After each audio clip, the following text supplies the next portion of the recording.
Hello friends, how are you. Welcome back to my YouTube channel. दोस्तों, इस video की कहानी बहुत ही ज़्यादा मज़ेदार है और सब वीडियो से बहुत ही ज़्यादा मुख्तलिफ है। इस वीडियो की कहानी आज हम आपके साथ शेयर करेंगे, लेकिन वीडियो शुरू करने से पहले अगर आपने हमारे चैनल को सब्सक्राइब नहीं किया तो please subscribe my channel and press the bell icon. इस वीडियो की कहानी कुछ इस तरह स्टार्ट होती है कि जॉनी अपने अंकल के साथ रहता है। एक दिन उसका अंकल जॉनी को बाहर लेकर आता है वॉक के लिए, क्योंकि जॉनी घर पर काफ़ी ज़्यादा बोर होता है। इसलिए उसका अंकल उसको शहर की भी विज़िट करवाता है और नई नई चीज़ों के बारे में बताता है। उसके बाद वो दोनों अपनी वॉक ख़त्म करते हैं और आहिस्ता आहिस्ता सीधा अपनी घर की तरफ आते हैं और घर में इंटर होते हैं। घर में इंटर होने के बाद जॉनी का अंकल उसको रूम में बिठाता है और कहता है कि तुम फ्रेश हो जाओ, मैं भी फ्रेश होकर आता हूँ।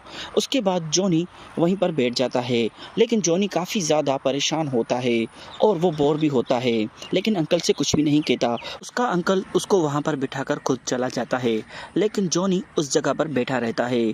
जॉनी को काफ़ी देर हो जाती है, वो वहीं पर बैठा रहता है और चीज़ों से खेलता रहता है, लेकिन जॉनी को कुछ समझ नहीं आ रहा होता, क्योंकि उसके मन में कोई भी खुशी नहीं होती। जॉनी क्या चाहता है ये तो सिर्फ जॉनी को ही पता है, लेकिन उसके अंकल में कुछ और चल रहा होता है। वो जॉनी को खुश करने के लिए जॉनी से छोटा सा मजाक करता है, लेकिन जॉनी अपने होशो आवाज़ में नहीं होता, वो कहीं खोया होता है और चुपचाप बैठा रहता है। उसके बाद उसका अंकल उसके लिए एक चीज़ लाता है, जिससे जॉनी देखकर बहुत ही ज़्यादा डर जाता है, लेकिन उसका अंकल उसको बोलता है कि ये एक मजाक था, क्योंकि तुम तो बहुत ही ज़्यादा बोर हो गए हो, तुम तो मेरे से सही तरीके से बात भी नहीं करते, पता नहीं तुम्हें क्या हुआ है। मैंने तुम्हें खुश करने के लिए ये सब कुछ किया, लेकिन तुम्हें तो कोई खुशी नहीं मिली। उसके बाद जॉनी बोलता है कि अंकल, मुझे इससे खुशी नहीं मिलेगी, मुझे कुछ नया करना है। तो उसका अंकल बोलता है कि क्या, तुम जो बोलो मैं वो करूँगा। उसके बाद जॉनी बोलता है कि जो मैं कहूँ। उसके बाद वो बोलता है कि हाँ। उसके बाद जॉनी बोलता है कि अंकल, मुझे कुछ नया करना है आपके साथ। उसका अंकल बोलता है कि क्या। और उसके बाद जॉनी अपने अंकल को गले लगा लेता है और कहता है कि मुझे आपसे प्यार हो गया है, मैं आपके साथ कुछ करना चाह रहा हूँ। उसके बाद उसका अंकल बोलता है कि ठीक है, अगर तुम्हारी खुशी इसी में है तो मैं तुम्हारे लिए ये भी कुछ करूँगा। और उसके बाद वो दोनों एक दूसरे के साथ सेट हो जाते हैं।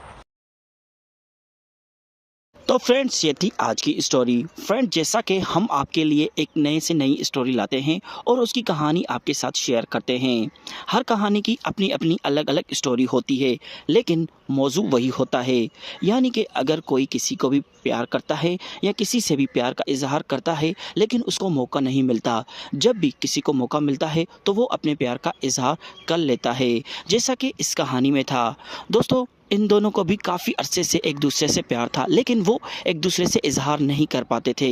लेकिन आज उनको खुलकर मौका मिल गया और उन्होंने एक दूसरे से खुलकर दिल का इजहार कर लिया और वो दोनों अब ज़िंदगी भर के लिए एक दूसरे के साथ सेट हो गए। फ्रेंड्स, ये थी आज की स्टोरी। फ्रेंड्स, ऐसे अजीब और गरीब इत्तेफाक ज़िंदगी में होते ही रहते हैं। जिसको आप पसंद करते हो वो आपके साथ सेट हो जाता है, या जिसको आप चाहते हो या दिल में किसी को याद करते हो वो आपकी नज़रों के सामने आ जाए तो आप एक पल के लिए बहुत ही ज़्यादा खुश हो जाते हो, क्योंकि आपने जिसको चाहा वो आपके सामने आ गया। और फ्रेंड्स, ऐसी कहानियाँ या इनसे मुख्तलिफ कोई भी कहानी रियल लाइफ से ही जुड़ी होती हैं और रियल लाइफ में ये इत्तेफाक आजकल आम हो गए हैं। दोस्तों, अगर आप किसी को भी चाहते हो या किसी को भी पसंद करते हो या किसी को भी पसंद करने की कोशिश करते हो, बस आपको चांस मारने की देर होती है और वो आपके साथ सेट हो जाता है। किसी भी पब्लिक प्लेस में वो आपके साथ सेट हो ही जाता है। यानी कि अगर वो आपकी टाइप का हो या आप में कुछ भी इंटरेस्ट रखता हो तो वो आपके साथ ज़रूर सेट हो ही जाता है। फिर कोई सी भी जगह हो, कहीं पर भी हो, किसी भी पब्लिक प्लेस में बस चांस मारने की देर होती है और आपको अपना मनपसंद साथी मिल ही जाता है, जिसकी आपको तलाश होती है, और आपका दिल भी उससे बहुत ही ज़्यादा खुश होता है और आप भी उससे बहुत ज़्यादा खुश होते हो। मिलते हैं किसी और वीडियो में, तब तक के लिए आप हमारे चैनल के साथ जुड़े रहिए और हमारे चैनल को लाइक, शेयर और सब्सक्राइब करना ना भूलें। Good bye.